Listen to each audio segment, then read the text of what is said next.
Solo board gaming night here, and today I'm going to be talking about how I organized and stored Mansions of Madness 2nd edition. Now I created an insert like I showed you in the previous video, and I'll have that link in the pinned comment and the description below, so you could check it out and see how I did it. I do that with all of my games, and it really helps set up and tear down feel like a breeze and so quick and easy. So I'm just going to go ahead and get right into it.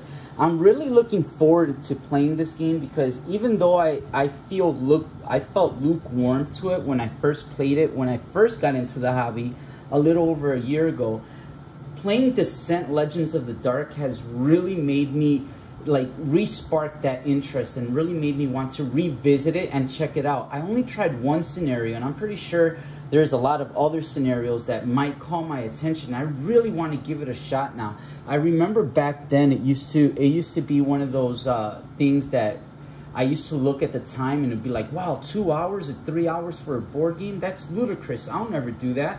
But fast forward, I kind of love that now. But that's not how I felt when I first played. But that's just how I've grown and why I've started loving this hobby so much. Another thing I want to talk about is the figures used to all fall off the bases, and they used to go all over the place. So I'd be putting them on the board and they'd be tipping over and falling over, and it was just a nightmare. So what I went ahead and did, I super glued all of them so they all stay nice and neat right on top of the bases. And although I know a lot of people don't like the bases, it doesn't really bother me, and it does, you know, it helps the figures feel stable and get the job done. So I'm going to go ahead and just do a quick overhead view of what it looks like, the box looks like from up top. As you could see, there's the insert, that same insert that I made a video about, and I will have that in that description in the pinned comment below so you could check that out. Same insert that I showed you there in the example, and then I showed you how it looks like when I have it inside Journeys in Middle-earth.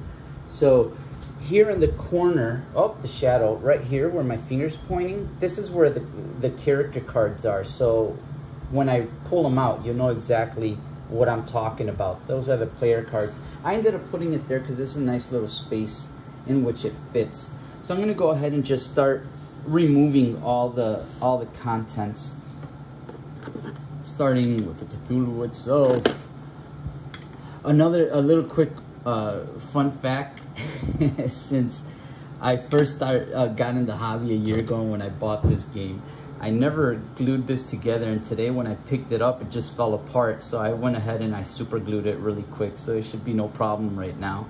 And I just thought it was funny because the way I used to think of games before versus what I think of them now, it's so different, and I really am grateful and happy that I ran into this hobby. And not only that, but I gave it a shot, and I'm starting to feel that if more people did the same, they'd be able to find out what's so great and awesome about this hobby that we all love.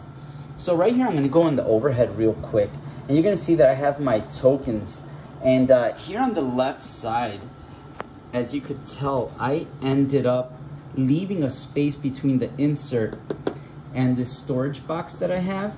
And inside of that, I need both hands for this, I actually stored all of my hero figures in here.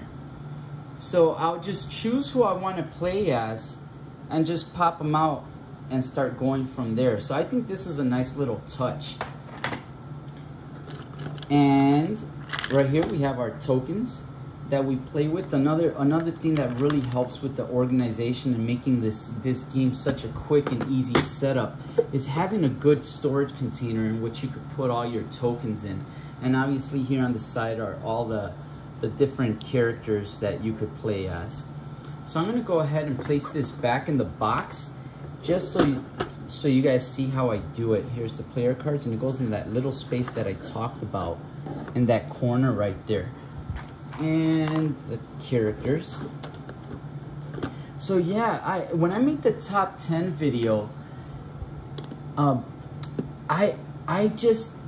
kind of talked a little bit lukewarmish about this game. Like I had mentioned, it's because it was one of the first games that I played. I really didn't know what I was getting myself into, but I'm telling you that Legends of the Dark Descent has really like I'm really enjoying these like app-based games a lot, a whole bunch. So much so I'm deciding to redo this, and I even ordered another one, Beyond the Threshold, I believe it is, because if you could see here, I'm gonna pop this over.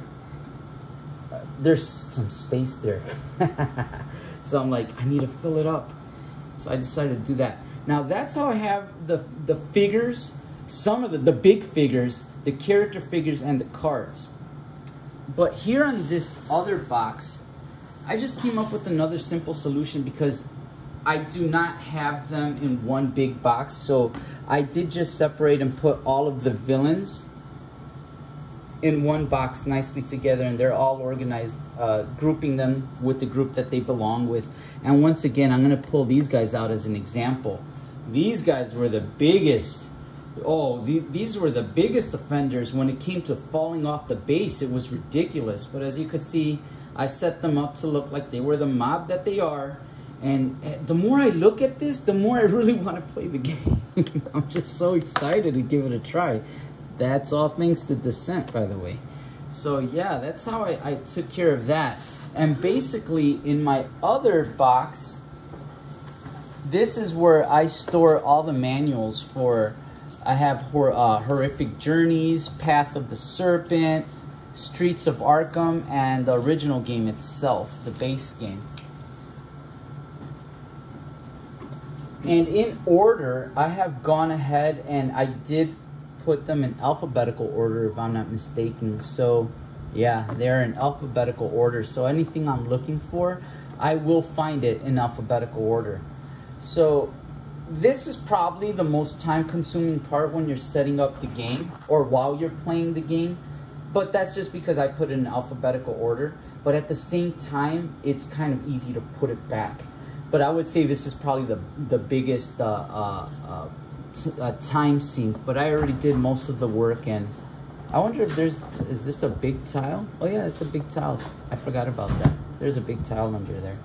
So yeah, I'll be getting Beyond the Threshold soon. And I just wanted to show you guys that the way I organized Mansions of Madness, and let you guys know that I'm actually interested in revisiting it. Hopefully I like it more. If I don't, I'll probably make a little quick video saying why not. But I really do, I am in the mood. And sometimes I think what has to happen, you have to be in the mood to play a game sometimes. And today, right now, I am in that mood. So that was it, a nice little quick video showing you how I organized Mansions of Madness 2nd edition. I really do hope you guys have a great game night, and thank you for stopping by. Take care.